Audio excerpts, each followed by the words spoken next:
Buenos días a todos, ¿cómo están? ¿Bendecidos? Bueno, muy bien, vamos a la palabra, pero primero quiero que oremos y iniciamos. Bueno, Padre, te damos gracias, Señor, esta mañana por tu Espíritu, gracias por sabiduría, revelación, comprensión espiritual, gracias porque tu palabra se abre delante de nosotros, Señor, para entender, para comprender qué es lo que tú quieres que nosotros estemos haciendo, Padre. Honramos tu palabra, la tenemos en primer lugar en nuestras vidas, reconocemos que es la verdad, reconocemos que es lo que hay en tu corazón, Padre, y es revelado a nuestro corazón, papi. Y gracias, Señor, porque también oro, Señor, para que no solamente nos quedemos con esta palabra allí, Señor, sino que actuemos en ella, Padre. Seamos diligentes y prontos, Señor, para ser hacedores en esta palabra, Padre. Porque tú dices, Señor, que bienaventurado no solamente es el que oye tu palabra, sino el que la hace, Padre. Así que bienaventurado es doblemente dichoso, papi. Y nosotros, Señor, nos gozamos porque escuchamos tu palabra, pero también porque la hacemos. Padre, te damos la gloria y la honra en el nombre de Jesús. Amén y amén. Y hoy traigo un tema que se llama fe y paciencia. Fe y paciencia. Ahorita Connie en la oración estaba orando acerca de esto. Y es lo que quiero hablarles el día de hoy, de acerca de fe y paciencia. Pero quiero explicarles algo de la fe primero para entrar en el tema. Y quiero decirle que en la Biblia encontramos tres clases de confesiones. Generalmente uno escucha por la tradición de la Iglesia Católica. ¿Y cuál es el tipo de confesión que se escucha? La confesión de ir al sacerdote y contar ¿qué? Sus pecados, ¿cierto? Los pecados que cometió. Y esa es como, siempre que se dice confesión, ¿es confesión de qué? De pecados. Pero la Biblia no solamente habla acerca de esa confesión, que sí obviamente necesitamos hacerla para los que somos creyentes, pero la Biblia también habla de otros dos tipos más de confesiones. Ahora, confesión tiene que ver con ¿qué? Con hablar algo de mi boca, con decir algo de mi boca, ¿sí? Y la fe no solamente lo cree, sino que la fe además ¿qué? Lo habla, ¿cierto? Segunda de Corintios 4 dice, creí, por lo tanto hablé. Si nosotros no estamos hablando, no hay fe, porque la fe cree y por lo tanto habla. Entonces vamos a ver rapidito, tres clases de confesiones. Este no es mi tema, pero sí quería que se entendiera, enfatizar. Primera confesión, la primera confesión que nosotros hacemos es acerca del señorío de Jesús, ¿sí? Y eso lo encontramos en Juan 16, 7 al 11. Juan 16, del 7 al 11. Juan 16, del 7 al 11. Dice la palabra, Jesús, esto es Jesús hablando, pero yo les digo la verdad, les conviene que yo me vaya, porque si no me fuere, el Consolador no vendría a vosotros, mas si me fuere, os lo enviaré. Eso es hablando acerca de ¿quién? ¿Quién es el Consolador? El Espíritu Santo. Y cuando el Espíritu Santo venga, convencerá al mundo de tres cosas: pecado, de justicia y de juicio. De pecado, por cuanto ¿qué? No creen en mí. ¿En quién? En Jesús. De justicia, por cuanto voy al Padre y no me veréis más. Y de juicio, por cuanto el príncipe de este mundo ha sido ya juzgado. ¿Quién es el príncipe de este mundo? Satanás. Entonces aquí nos muestra cuál es el pecado, cuál será convencido por el Espíritu Santo. ¿Cuál es el pecado que el Espíritu Santo viene a convencer a las personas? ¿Cuál? El no creer en Jesús. Dice, de pecado por cuanto no creen en mí. O sea, ¿cuál es el pecado por el cual el mundo es juzgado y va a ir al infierno? Por no creer en Jesús. ¿Creer como qué? Como Señor y Salvador, ¿cierto?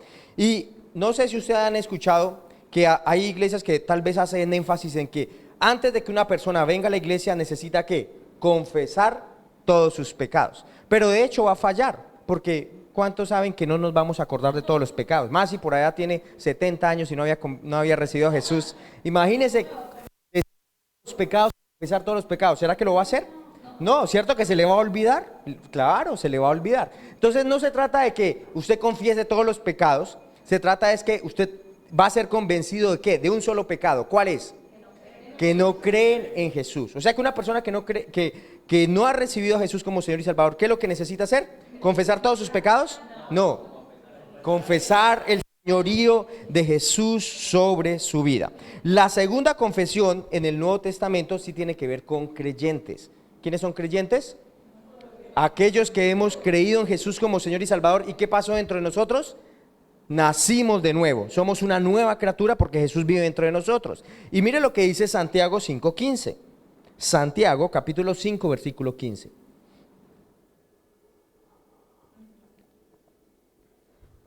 Dice: y la oración de fe salvará al enfermo, y el Señor le levantará. Y si hubiere cometido pecados, le serán perdonados. No, pero espérese, yo lo anoté mal. Confesaos, Santiago 5:15. Yo tengo: confesaos vuestras ofensas unos a otros, orad uno por otros para que seáis sanados. 5:16. Confesaos vuestras ofensas unos a otros y orad unos por otros para que seáis sanados. La oración del eficaz del justo puede mucho. O sea, que la tercera confesión que estamos hablando es la confesión de ¿qué? De fallas que nosotros hemos cometido, pero ya, ¿para quiénes? Para los que hemos nacido de nuevo. Ahora mire lo que dice: para que seáis ¿qué? Sanados. O sea que la falta de comunión con Dios por causa de que hemos fallado y hemos pecado puede llevarnos a estar ¿qué? Enfermos, ¿cierto? El que está diciendo: oiga, si alguno está sanado, si alguno está enfermo, ¿qué debe hacer? Revísese, porque puede ser que esté pecando. No quiero decir que sea siempre que una persona que esté maluqueada es porque está pecando. No. Pero sí debe haber algo, y es que ¿qué? Que salirme fuera del amor, que puede dar lugar a abrir puertas a enfermedad, ¿cierto? Abrir puertas a enfermedad. Entonces yo necesito ¿qué? Confesar ¿qué? Mis pecados. Pero no solamente a Dios, sino que si yo la he embarrado con alguien y alguien está ofendido conmigo, yo necesito ir a esa persona. Algunos solamente dice: yo los confesé a Dios y ya, Él me perdonó. Pero el otro todavía continúa ¿qué? Ofendido, ¿cierto? Y necesitamos ir también a la persona y pedir perdón. No solamente a Dios, sino a la persona a la cual ofendimos. Y la tercera confesión tiene que ver con nuestra fe en la palabra de Dios. Nosotros necesitamos declarar la palabra de Dios, ¿sí? ¿Necesitamos qué? Declarar, confesar, no solamente una vez, sino una y otra vez. Amén. La palabra de Dios. La palabra de Dios en la parábola del sembrador, dice que el sembrador salió a sembrar, y la palabra es ¿qué? La semilla. ¿Sí? Es una semilla. O sea que cuando usted coloca la palabra de Dios en su boca, son semillas que ¿qué? Que son sembradas. Semillas que son sembradas. Entonces, Apocalipsis 12:11 dice: y ellos, 12:11, Apocalipsis 12:11, y ellos le han vencido por medio de la sangre del Cordero y de la palabra del testimonio de ellos, y menospreciando su vida hasta las muertes. Entonces aquí dice: hemos vencido por medio de ¿qué? De la sangre de Jesús, pero también por la palabra ¿qué? Que ha salido de nuestra boca. Entonces, la palabra viene a ser en nuestra boca ¿qué? Semilla. ¿Y en dónde es sembrada una semilla? Naturalmente en la tierra. ¿Y espiritualmente dónde sería? En nuestro espíritu, ¿sí? La semilla es sembrada en nuestro espíritu. Bueno, esas tres cosas quería como aclarar. Y ahora sí vamos a entrar en nuestro tema, que es ¿qué? ¿Cómo se llama el tema? Fe y paciencia. Fe y paciencia. Y miremos Hebreos capítulo 6 versículo 12. Hebreos 6:12.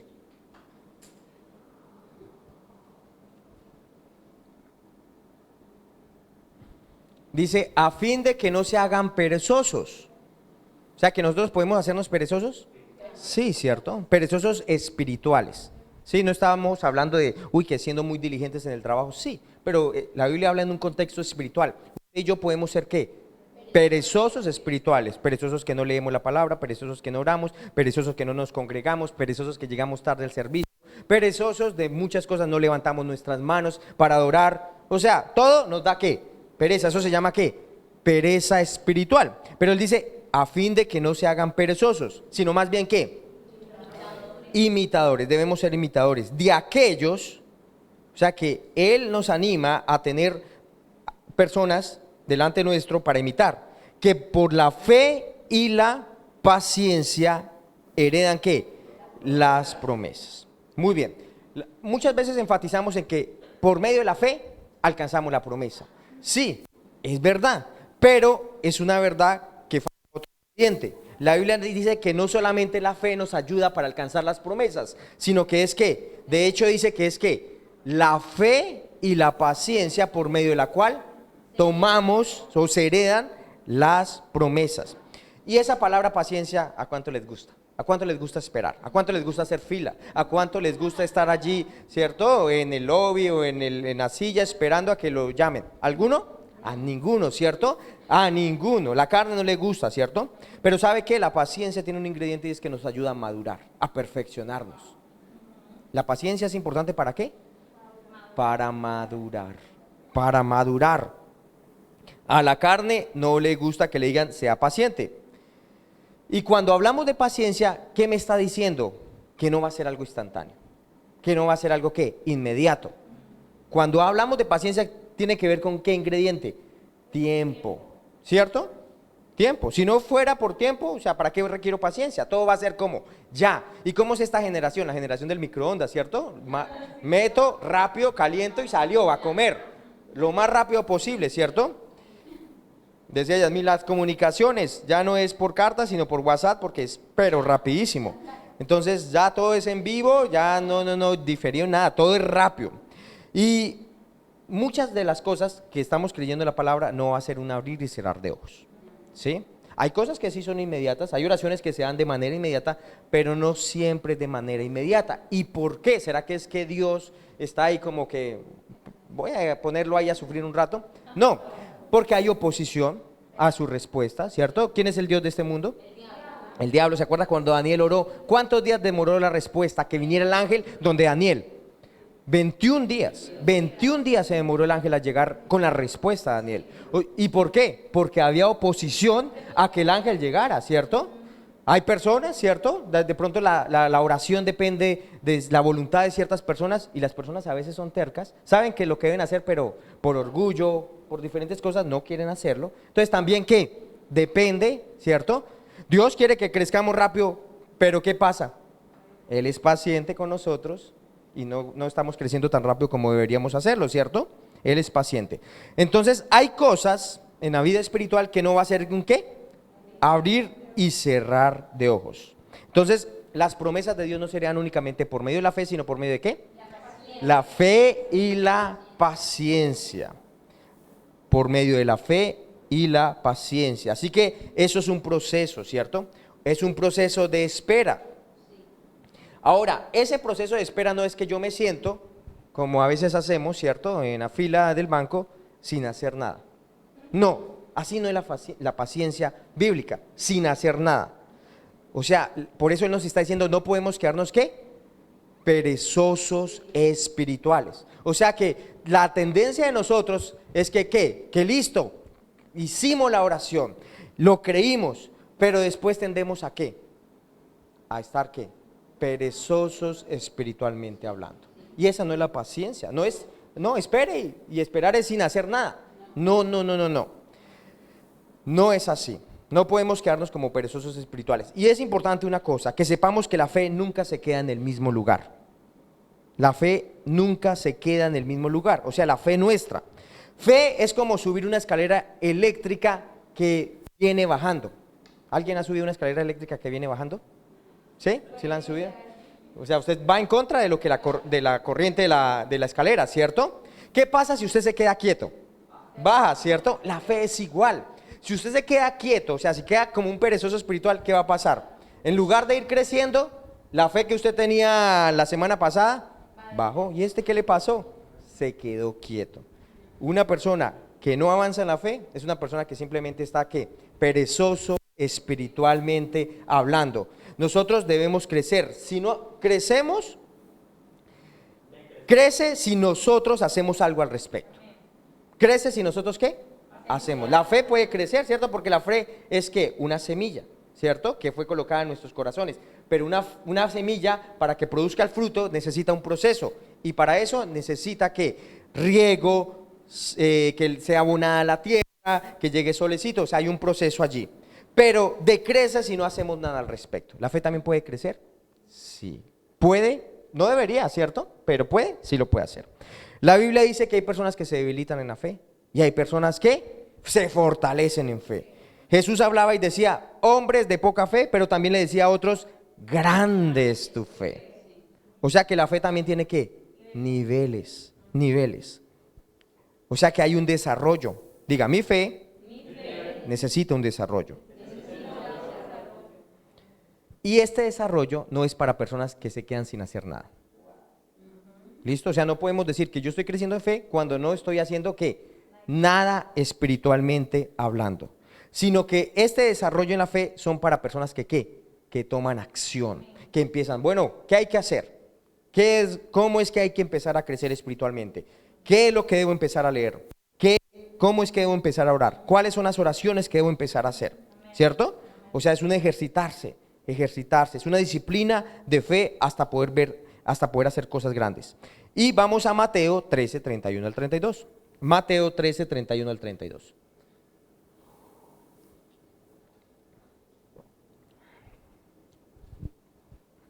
Dice la palabra, otra parábola le refirió diciendo, el reino de los cielos es semejante al grano de mostaza. ¿Sabe que el grano de mostaza es una de las semillas más pequeñas? Sí, es muy pequeña. Y dice que el reino de los cielos es semejante ¿a qué? Al grano de mostaza que un hombre tomó y sembró en su campo. O sea, podríamos decir que el reino de los cielos es como una semilla, ¿sí? Es como una semilla que sembró ¿y qué? En su campo. Siguiente versículo. El cual a la verdad es la más pequeña de todas las semillas, pero cuando ha crecido es la mayor de las hortalizas. Realmente la mostaza no es un árbol, sino es un arbusto, ¿sí? Y se hace árbol de tal manera que vienen las aves del cielo y hacen nidos en sus ramas. Entonces, ¿con qué está comparando este versículo el reino de los cielos? ¿Con una qué? Semilla. Con una semilla, ¿cierto? Y sabe que la Biblia no solamente lo compara acá, sino cuando Jesús les habla acerca a los discípulos de perdonar, ¿cierto? Si 7 veces viene a ofenderlo en el día a alguien, 7 veces, perdónelo. Y los discípulos, ¿qué dijeron cuando Jesús les habló esto? Aumentanos la fe, ¿cierto? Ellos no pidieron aumentanos la fe cuando vieron que Jesús resucitó de los muertos, cuando Jesús resucitó a otros de los muertos, o cuando sanó, hizo milagros. No, pero cuando les dijo, es necesario perdonar, ellos sí dijeron, aumentanos la fe. Esto no es tan fácil. No es tan fácil, ¿cierto? Entonces, Él les dijo, si tuvieran fe como un grano de mostaza, ustedes podrían decirle a este sicómoro, desarráigate y plántate en el mar, y os obedecería. Esto es haciendo como alusión ¿a qué? A la ofensa, ¿cierto? O sea, esa raíz allá de amargura, si ustedes tuvieran fe, ¿qué le dirían a eso? Quítate de aquí y vete de mi vida. Así que la Biblia compara la fe ¿con qué? Con la semilla. La Biblia compara la fe ¿con qué? Con la semilla, o el reino de los cielos con la semilla. ¿Y por qué lo hace? Porque el reino de los cielos o la fe aplica uno de los principios más importantes. ¿Y cuál es el principio? El principio de la siembra y la cosecha. ¿El principio de qué? El principio de la siembra y la cosecha. ¿Cómo nosotros recibimos salvación? ¿Cómo nosotros fuimos hechos una nueva criatura? Dios tuvo que ¿qué? Que sembrar. ¿A quién sembró? A su Hijo Jesucristo, ¿cierto? Usted y yo nacimos por medio de una semilla incorruptible. Miremos Primera de Pedro 1:23. Primera de Pedro 1:23.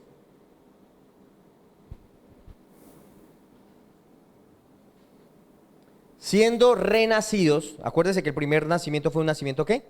Natural, y el segundo nacimiento, cuando recibimos a Jesús, es un nacimiento ¿qué? Espiritual. Así que está hablando del nacimiento ¿qué?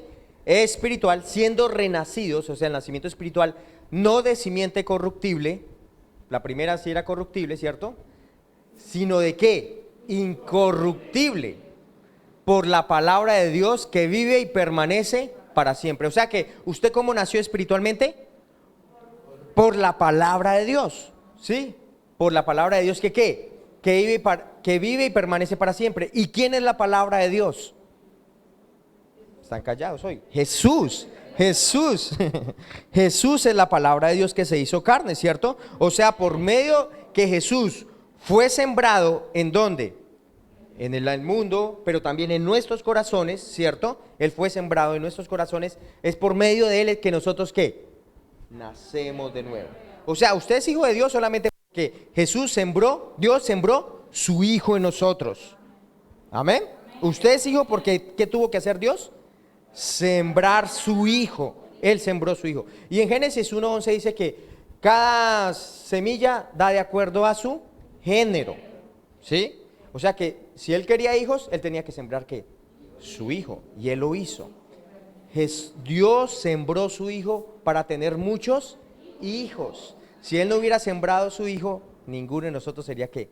Un hijo de Dios. Pero por causa que fue sembrado en nosotros, somos ¿qué? Hijos de Dios. Amén. Aleluya. Ahora mire lo que dice Juan 12, 23 al 24. Juan 12, 23 al 24.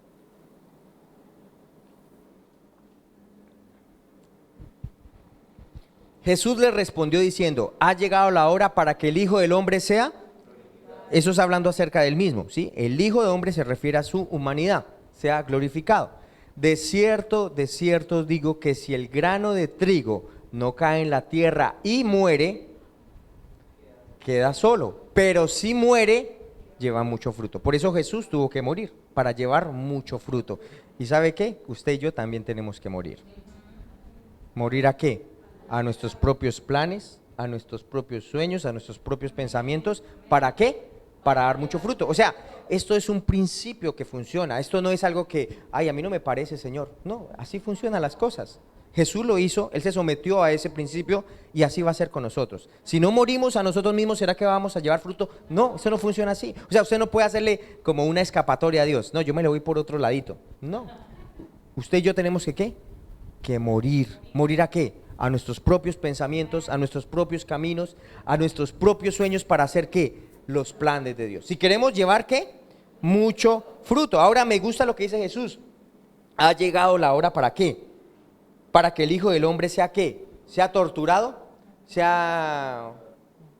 dice ¿qué? Glorificado. O sea, que Él estaba viendo más allá del sufrimiento. Usted puede verlo más allá. O sea, no solamente usted que dice, no, o sea, yo tengo que morir. Y se pone así triste. Y no. O sea, es que Dios quiere es que yo muera, que no tenga mis sueñitos, que no, Él no quiere que yo haga lo que yo quiero hacer. No, usted debe entender que cuando hacemos la voluntad de Dios, Él quiere que ¿qué? Jesús puso su mirada más allá y dice, es la hora que yo sea ¿qué? Glorificado. Y nosotros somos glorificados en Cristo Jesús. Amén, por medio de Jesús. Dios quiere revelar su gloria a través de nosotros. Porque nosotros estamos en Cristo. ¿Se acuerda que lo leíamos hace algunas prédicas? Entonces, Él sembró a su Hijo ¿para qué? Para que a través de sembrar el Hijo tuviera ¿qué? Muchos otros hijos. Así que el reino de los cielos, todo depende de este mismo principio. ¿Cuál es la fórmula? Sembrar y cosechar. ¿Sí? Esto funciona en las cosas espirituales, pero también en las cosas materiales. ¿Sí lo creen o no lo creen? Muy bien. Todo lo que usted y yo somos espiritualmente es fruto de lo que Jesús hizo en la cruz.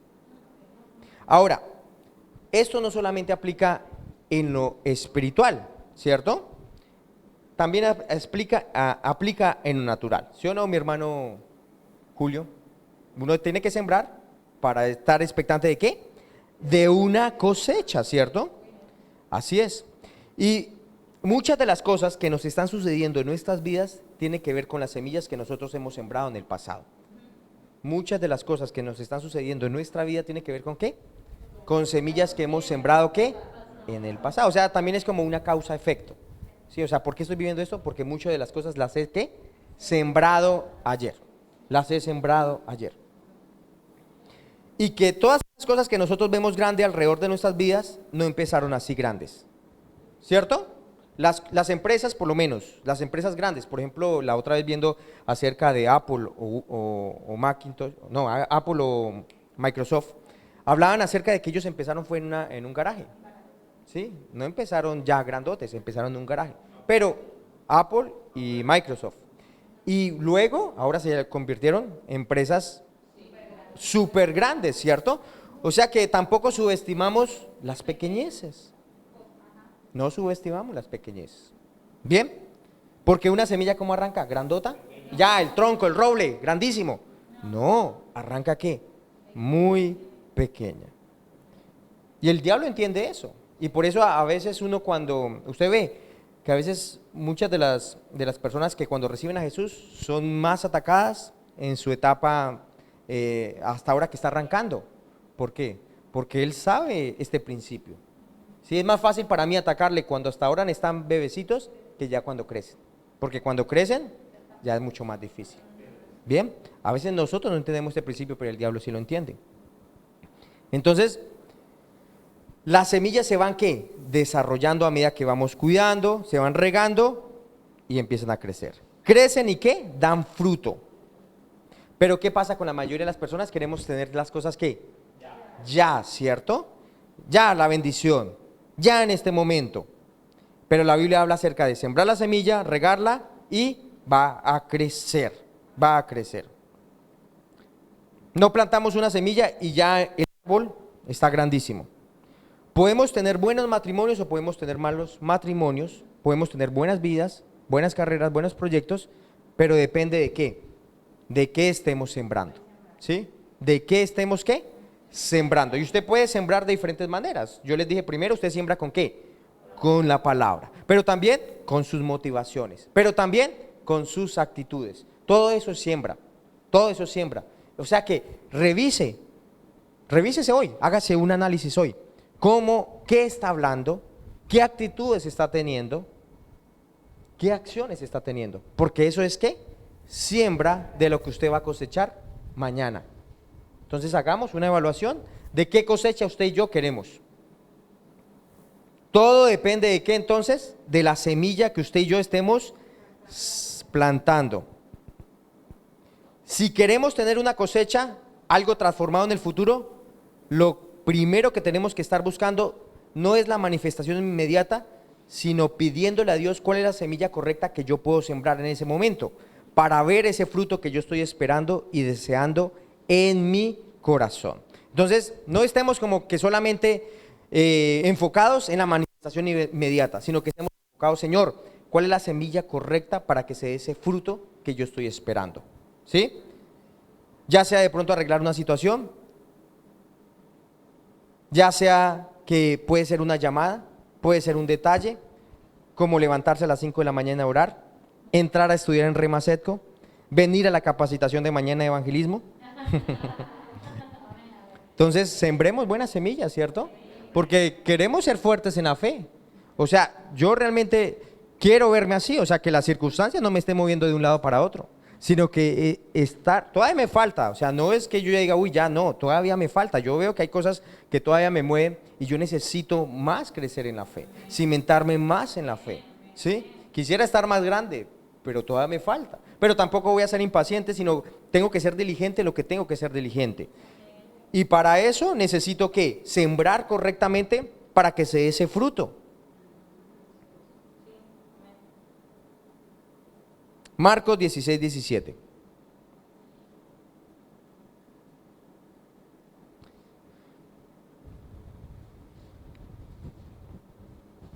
Marcos 16, 17 dice: y estas señales seguirán a los que creen. En mi nombre echarán fuera demonios, hablarán nuevas lenguas, tomarán en las manos serpientes, y si bebieren cosa mortífera, no les hará daño. Sobre los enfermos pondrán sus manos y sanarán. Vamos a ver lo que estamos hablando acerca de sanidad con la fe y la paciencia. Esta palabra sanarán, es la palabra en el griego kalos. Y esa palabra en sí significa se recuperarán. ¿Sí? O sea que la idea que me está diciendo acá es que no es algo que inmediato. ¿Sí? Que no es algo que inmediato. Ahora, nosotros creemos que también hay dones del Espíritu Santo que se llaman dones de sanidades y milagros que hacen que una persona instantáneamente sea sana.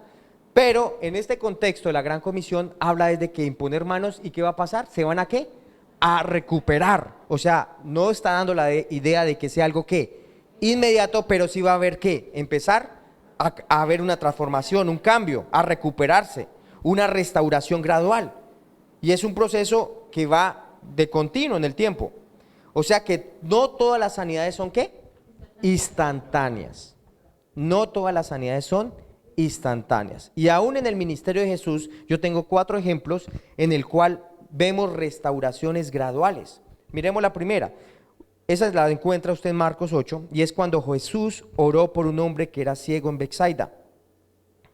¿Qué dice él? Que el ciego estaba en Betsaida. ¿Y qué hizo Jesús? Sacó al ciego de Betsaida, ¿cierto? Porque era un lugar de incredulidad. Y él dice que primero impuso las manos sobre él. Y que Jesús le dijo, ¿puedes ver? Y él dijo, veo los hombres como árboles, pero los vio que andaban. O sea que no fue sano instantáneamente. Jesús nuevamente impuso manos sobre él. ¿Y qué pasó? Y ahí sí recibió la vista y ahí sí pudo ver. O sea que él oró más de una vez, ¿cierto? Él tuvo que fortalecer su fe, él tuvo que sacarlo de ese lugar de incredulidad. No es porque Jesús no fuera perfecto, no es porque el poder de Dios no pudiera hacerlo, sino porque la fe del hombre no estaba en el punto correcto. ¿Sí? No estaba en el punto correcto. Así que él tuvo que sacarlo de ese lugar y cuando lo sacó, me imagino que habló con él. Cuando oró por él, ¿cierto? Lo animó hasta que él llegó al punto donde pudo recibir su milagro. Así es. La segunda es cuando Jesús sana a los 10 leprosos. ¿Se acuerda que los leprosos que le decían, Jesús, ten misericordia de nosotros? Cuando él los vio, ¿qué les dijo? Vayan y muéstresen a los sacerdotes. Y aconteció que mientras ellos iban, ¿qué pasó? Fueron sanados, ¿cierto? Fueron limpiados. Pero, ¿cuándo sucedió? Mientras que iban. O sea que ellos tuvieron que dar, ¿qué? Pasos de fe. Pasos de fe. No fue instantáneo, pero iban caminando y ellos fueron sanados. O sea que usted necesita, ¿qué? Dar pasos de fe. Tal vez en el momento no se hace evidente la sanidad, pero usted se mantiene dando, ¿qué? Pasos de fe. El siguiente es Jesús sana a un ciego de nacimiento. Eso lo encuentran en Juan 9. El de los leprosos está en Lucas 17. Juan 9. A un ciego de nacimiento. Dice que él escupió en tierra. Mire, Jesús fue guiado, ¿no? Porque ¿cómo se le ocurrió esto? Él escupió en tierra, hizo lodito con su saliva allí, ¿cierto? Y untó el lodo en los ojos del ciego. Y le dijo, ve a lavarte en el estanque de Siloé. Fue entonces y se lavó y regresó viendo. Entonces, mientras él iba, o sea, no fue cuando Jesús le colocó el lodo, ni siquiera cuando le dijo, ve y te lavas, no había recibido nada. Fue cuando él, ¿qué? Iba, fue sanado. O sea que la sanidad y la restauración no fue de manera instantánea, sino que fueron ciertos pasos de fe. Necesitamos, ¿qué? ¿Dar qué?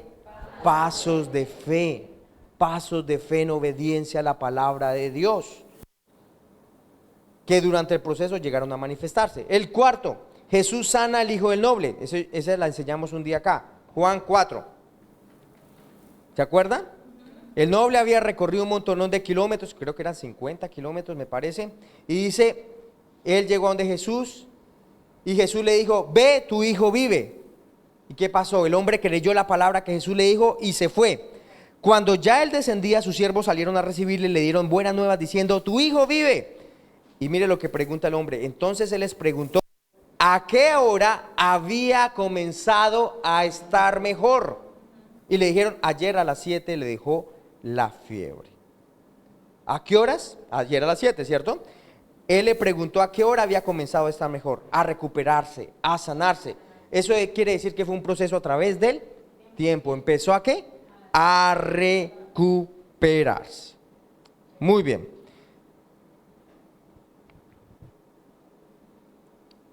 Tengo aquí un versículo, pero no tengo el capítulo, ni la carta, pero si me ayudan a buscarla, dice, y el Dios de esperanza os llene de todo gozo y paz en el creer. Si alguien me ayuda a buscarlo. De esperanza os llene, me parece que es Romanos, pero no estoy seguro. Romanos 15:13. Romanos 15:13 dice, y el Dios de esperanza os llene de todo gozo y paz en el creer, para que abundéis en esperanza por el poder del Espíritu Santo. No, ¿por el poder de qué? Del Espíritu Santo. Aquí la Biblia nos dice que necesitamos estar, ¿qué? En el creer. Y el Dios de esperanza. Acuérdese que la fe se alimenta ¿de qué? De la esperanza. La fe es la certeza de lo que se ¿qué? Espera. O sea, primero para que venga fe usted debe tener ¿qué? Una esperanza, una expectativa de que algo va a suceder. ¿Sí? El Dios de esperanza lo llene ¿de qué? De todo gozo y paz en el creer. O sea que cuando usted está creyendo, ¿será que usted sigue preocupado? O sea, no se ha manifestado. Entonces nos vamos a preocupar, nos vamos a desesperar. No, sino que Él está prometiendo que mientras usted está creyendo, ¿cierto? Expectante de lo que usted está convencido, ¿qué debe haber en su corazón? Gozo y paz. En Él creer. En Él creer. O sea que si yo le estoy creyendo a Dios y las circunstancias me dicen que no, que las cosas no se van a componer, no voy a perder ¿qué? Mi gozo y no voy a perder mi paz. Porque las situaciones no van a cambiar mi creencia y lo que yo estoy creyendo. No deben cambiarlo, ¿cierto?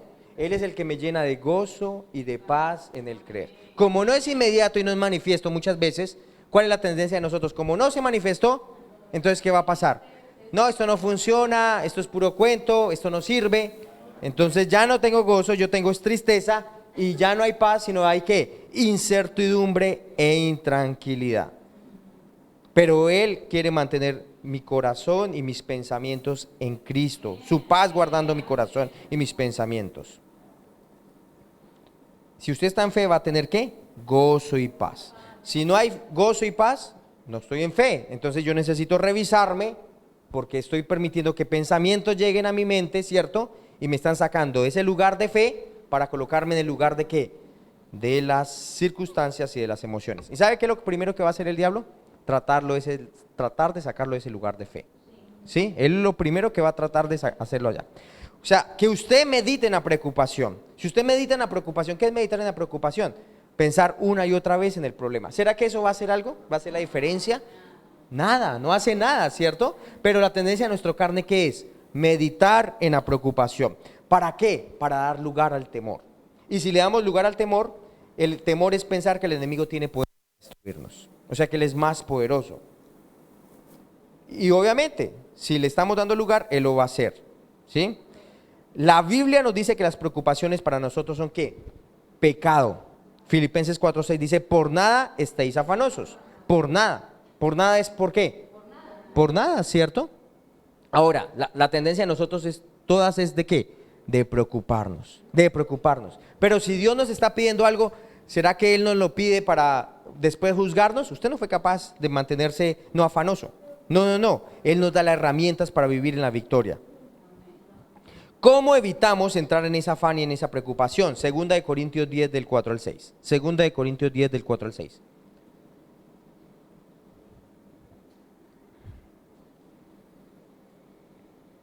Porque las armas de nuestra milicia no son carnales. Ahora, no podemos vencer la preocupación y el afán desde nuestra propia naturaleza natural, ¿sí? O sea, no vamos a ser ¿qué? Vencidos y derrotados. Yo debo asumir esta batalla desde el lado espiritual, de lo que soy en Cristo. ¿Bien? Porque las armas de nuestra milicia no son carnales, sino que poderosas en Dios, ¿para qué? Para la destrucción de fortalezas. O sea que el enemigo va a tratar de colocar ¿qué? Fortalezas en usted. O sea, argumentos. O sea que usted esté plenamente convencido que es difícil salir de esa situación. ¿Que cómo lo va a hacer? No se puede. Cuando es una fortaleza es que una persona está plenamente engañada, convencida. O sea, es una mentira, pero está convencida de la mentira. ¿Y de ahí quién lo saca? Si usted está convencido de la mentira, ¿quién lo saca de ahí? Pero dice que la palabra sí es poderosa, ¿para qué? Para destruir ¿qué? Esas fortalezas. Siguiente versículo.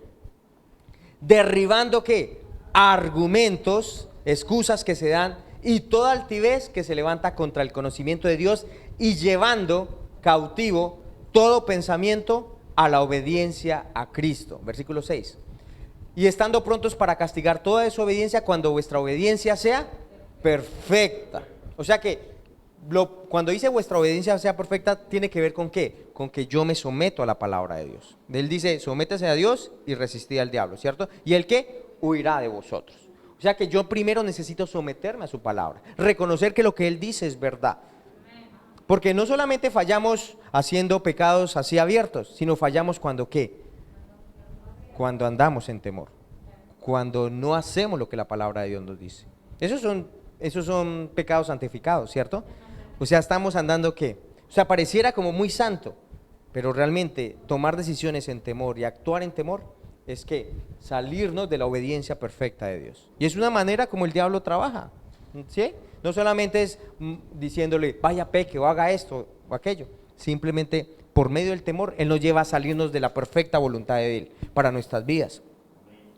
Él tratando de colocar fortalezas que no nos permiten ver la bendición. Mentiras que nos distraen, que van a tratar de traer sobre nuestras vidas, y tenemos que dar esa buena batalla de la fe. Usted y yo tenemos que pararnos en la palabra. Amén. Porque el enemigo va a tratar de decirle a usted, usted no puede, usted no es capaz, esa situación es muy difícil, no lo puede hacer. Eso es lo que está diciendo. Así que miremos Efesios, vamos a ver 4 versículos, Efesios capítulo 6, 11 al 14. Y yo quiero que usted tenga presente qué palabras una y otra vez el Espíritu Santo las repite. Se los voy a leer todo. Vístanse de toda la armadura de Dios para que puedan estar firmes contra las acechanzas del diablo. Versículo 12. Porque no tenemos lucha contra sangre y carne, sino contra principados, contra potestades, contra los gobernadores de las tinieblas de ese siglo, contra huestes espirituales de maldad en las regiones celestes. 13. Por tanto, tomad toda la armadura de Dios para que podáis resistir en el día malo y habiendo acabado todo, estar firmes. Estad pues firmes, ceñidos vuestros lomos con la verdad y vestidos con la coraza de justicia. ¿Qué versículos, qué palabra resalta ahí? Esos, ¿cuál? Firmes, firmes, firmes. O sea que, ¿qué es esto de la paciencia? Es que usted cree la palabra de Dios, usted confesó, ¿cierto? Pero como no se da instantáneamente, sino que entendemos que el reino de Dios y la fe es algo que dijimos que era como una semilla, ¿cierto? Que necesita tiempo para dar su fruto. Usted necesita mantenerse ¿qué? Firme, firme, firme. Porque ¿cuál es la tendencia? Si Él nos está diciendo una y otra vez, oiga, estén firmes. ¿Cuál es la tendencia de nosotros? A no estar firmes, a que vienen las circunstancias y dice, esto no sirve, esto no funciona, esto es más grande. Y Él nos está diciendo, ¿estén qué? Firmes, firmes. 3 veces lo está diciendo el Espíritu Santo, estén firmes. O sea, esa no es la posición de batalla de nosotros en Cristo, es una posición de estar ¿qué? Firmes ¿en qué? En sus promesas, en lo que Él ha dicho. Porque la tendencia de nosotros es a desanimarnos y a decir, esto no sirve para nada. Pero necesitamos estar ¿qué? Firmes. Entonces el versículo 11 dice, vístanse de ¿qué? De toda la armadura de Dios para que ¿qué? Para que podáis estar firmes. O sea, primero aquí nos dice que debemos ¿qué? Ponernos la armadura. Y una armadura es que para ir de fashion, de compras y mejor dicho, nos vamos a ver muy lindos. No, la armadura es ¿por qué? Porque hay una batalla que hay que pelear, ¿cierto? Para dar la buena batalla, para hacer la lucha, para guerrear. Entonces usted debe saber que andar en fe es contrario a lo que el enemigo quiere que nosotros andemos. Cuando usted empieza a andar en fe, va a haber oposición. ¿Sí? Va a haber oposición. Usted empieza a creer cosas y el enemigo se va a levantar para oponerse a eso que usted está creyendo. O sea, téngalo presente. Andar en fe es contrario al mundo. ¿Pero por qué? ¿Por qué está pasando eso? Porque ¿quién es el Dios de este mundo? Satanás, ¿cierto? Y actuar en fe es contrario a lo que el diablo quiere para nosotros. Así que, ¿y usted sabe cuál es la buena batalla? ¿Cuál es una buena batalla? No, generalmente, la que se gana, ¿cierto? Porque una buena batalla no es la que se pierde, sino la que se gana. Ahora, Jesús ya venció por nosotros. Y el que venció, vive en nosotros. Amén. Y Él nos hizo más que vencedores. Por eso es una buena batalla. Y Él nos dio una armadura para que entremos en la batalla. Entonces, aquí no es preguntarme, ¿y por qué me pasa esto a mí? ¿Y por qué me está sucediendo a mí? No, esa es una pregunta tonta. No. Hay oposición, hay un diablo, pero yo me he visto de esa buena armadura y yo peleo la buena batalla de la fe y yo me mantengo firme en la victoria que Jesús ya me dio. Amén. Entonces no nos preguntamos por qué sucede esto. Esa es una pregunta ¿qué? Tonta. Esa pregunta es una pregunta ¿qué? Tonta. Que así yo le estoy predicando acá, le va a venir, ¿cierto? Pero no la hable. Solamente diga, eso es tonto. Yo tengo que pelear la buena batalla de la fe. Amén. Diga conmigo, no puedo ser derrotado y no voy a renunciar. Voy a estar firme en la palabra de Dios. Así que diablo, te resisto y yo tomo lo que me pertenece. Mi bendición, mi herencia. Amén. Aleluya. Vamos al versículo 13. Por tanto, tomad toda la armadura de Dios para que podáis resistir en el día malo. Y habiendo acabado todo, ¿qué? Estar firme. O sea que la Biblia me está diciendo otra vez, estén firmes. O sea, guarden su posición, viéndose a través de la obra de Jesús. El diablo lo va a tratar de sacar fuera de esa obra, ¿cierto? Pero usted está en Cristo. El diablo, ¿qué va a tratar? Que usted vea las circunstancias, que usted se quede meditando en el diagnóstico del médico, que usted se quede meditando en cómo es de difícil la situación. Pero necesitamos quedarnos ¿en qué lugar? En el lugar de la fe. Amén. Cimentados y arraigados en la palabra de Dios, firme en su promesa. Y como decía la canción, ¿cierto? ¿Cómo era que decía? Firme declarando las promesas de nuestro Dios. Firmes. Ay, no lo estoy viendo. Yo estoy firme, Señor. Yo sé que tú eres fiel, que lo que tú has prometido lo vas a llevar a cabo. Amén. No lo estoy viendo con mis ojos naturales, pero ciertamente es verdad para mi vida. Efesios 6:14.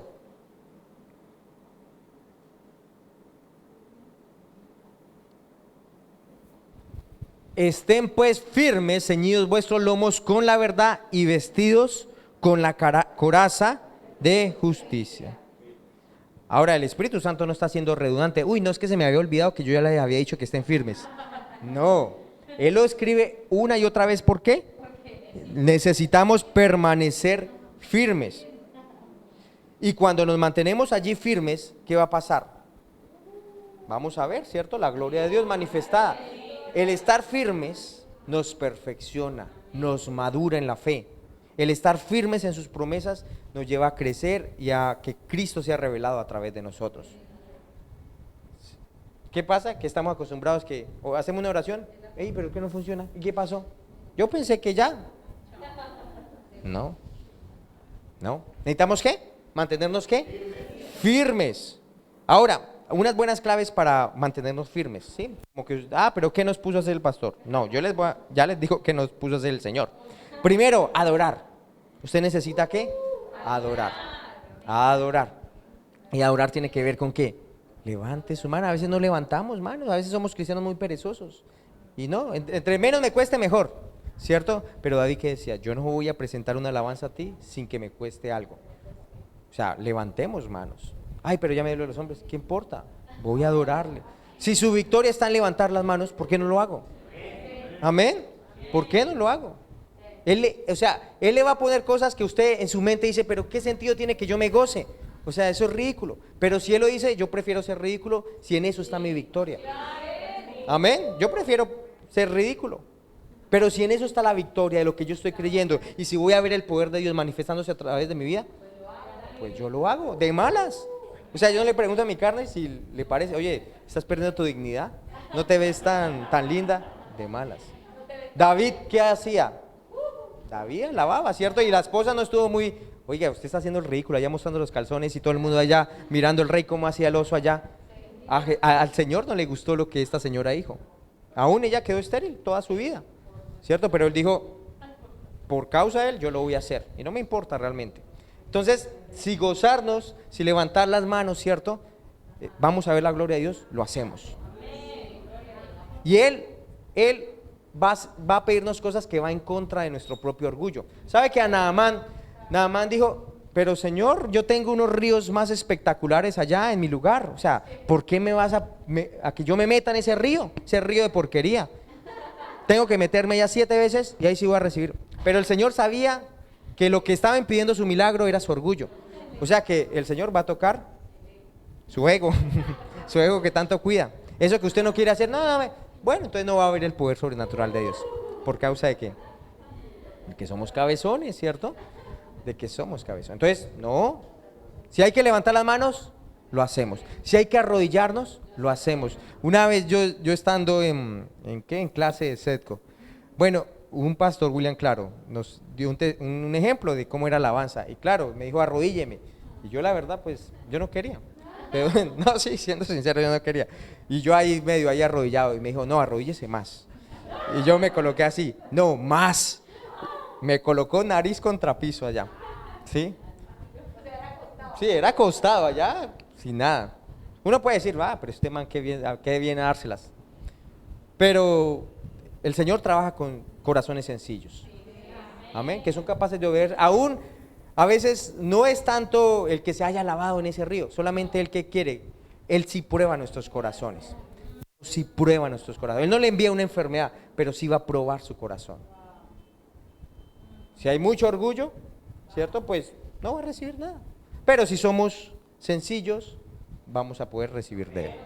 Entonces no seamos como tan orgullosos de, no me parece. Si Él está diciendo, adórelo. Ay, pero a mí no me parece. O sea, ¿cómo va a ser que yo a través de una canción y allá cantándole allá voy a recibir mi milagro? Ay, es una bobada, ¿cierto? Pero usted es obediente. Usted lo hace por la fe. Miremos el ejemplo de Abraham, Romanos 4, 19 al 21. Romanos 4, 19 al 21. Así que Abraham es el padre de la fe. Algunos se imitan mucho a Job, pero sabe que en lo que habla Hebreos, allá están los Óscares de la fe. ¿Sí? ¿Usted ha visto? Y allá habla acerca de personas que fueron en el Antiguo Testamento hombres de fe. Y a veces uno coloca mucho, hay gente que habla mucho acerca de Job, pero Job ni siquiera lo menciona en los héroes de la fe. Pero Abraham sí. Amén. Abraham sí fue un hombre de fe. Realmente se identifican con Job, ¿por qué? Porque este man se la pasó mucho en pruebas. Al final fue que dijo, uy, por fin mis ojos ven, pero antes te había oído, pero ahora mis ojos te ven. Al final, el cabezón por allá reconoció. Pero nosotros somos imitadores ¿de quién? De nuestro padre Abraham. Y mire lo que dice, y Abraham no se debilitó en la fe al considerar su cuerpo que estaba ya como muerto. O sea, ya estaba como ¿qué? Como muerto, ya estaba a punto de tirar la pata. Siendo de casi 100 años. La fe le dio para vivir casi el doble. O sea, la fe puede hacer vainas que, o sea, como que no es algo ahí que medio da el Señor. No, la fe, aleluya. Y no se debilitó en la fe al considerar su cuerpo que estaba ya como muerto, siendo de casi 100 años y su esposa que era estéril. Tampoco dudó por incredulidad. O sea que usted también puede llegar a ser incrédulo, ¿no? De la promesa de Dios, sino que ¿qué? Se fortaleció en fe dando gloria a Dios.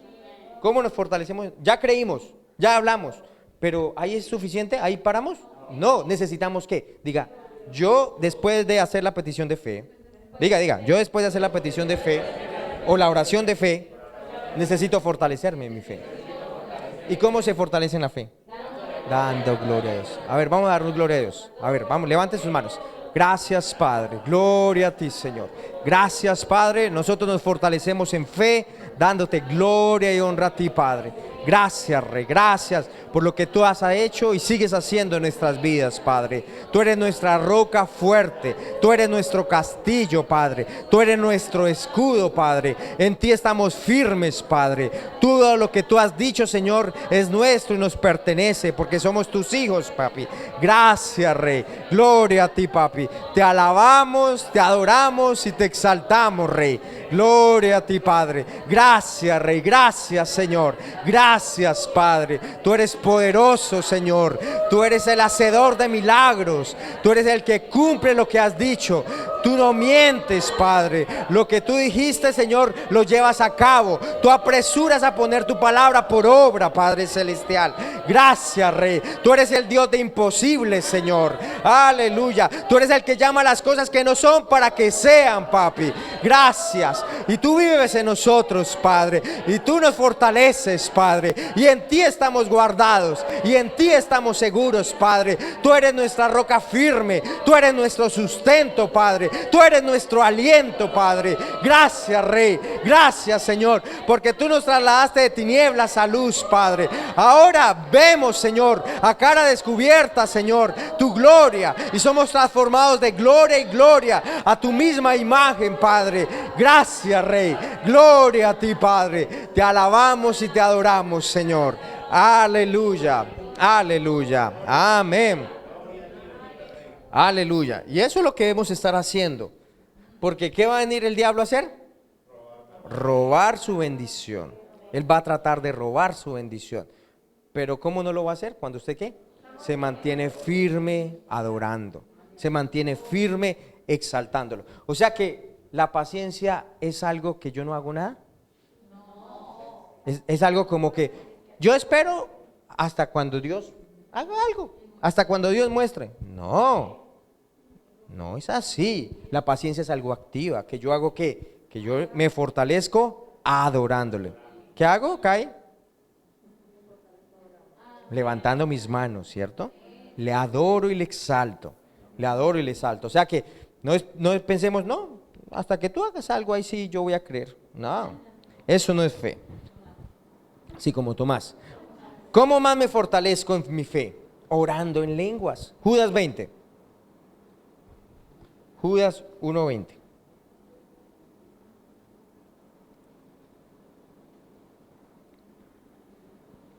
Pero ustedes, amados, edificándoos sobre vuestra santísima fe, orando en el Espíritu Santo. O sea que cuando usted ora en lenguas es el Espíritu Santo dándole ¿qué?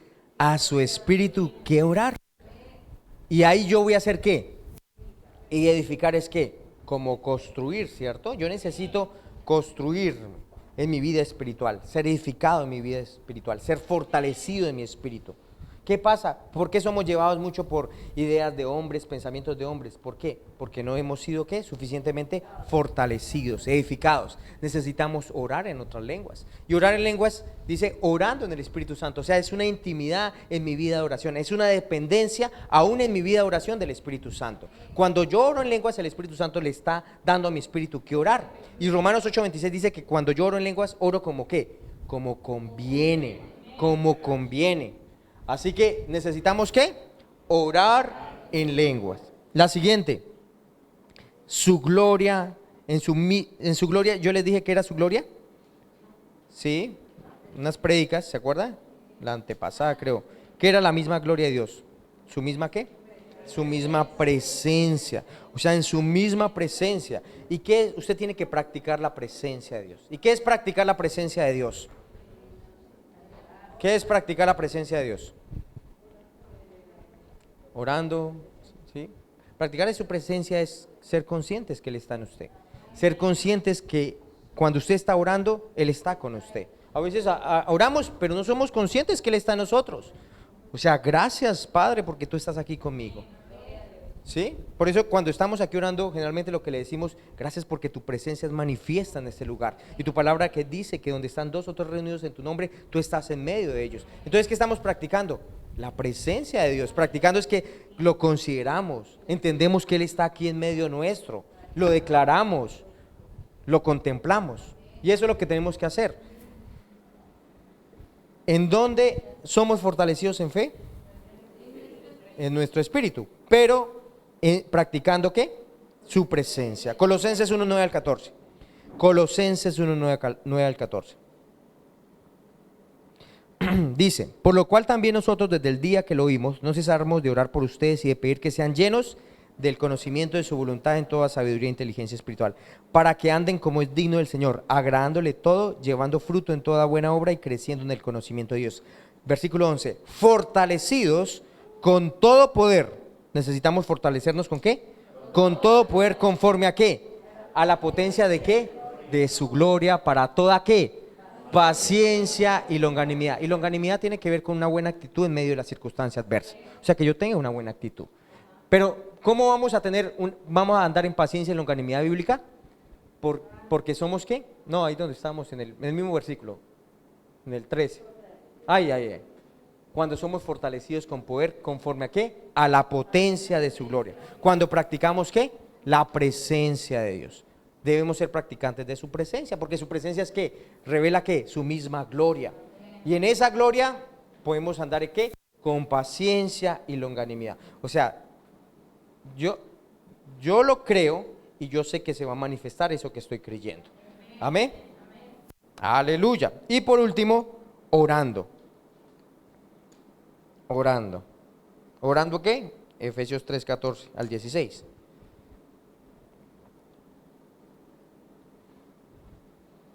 Por esta causa doblo mis rodillas ante el Padre de nuestro Señor Jesucristo, de quien toma nombre toda familia en los cielos y en la tierra, para que me dé, conforme a sus riquezas de su gloria, el que sea ¿qué?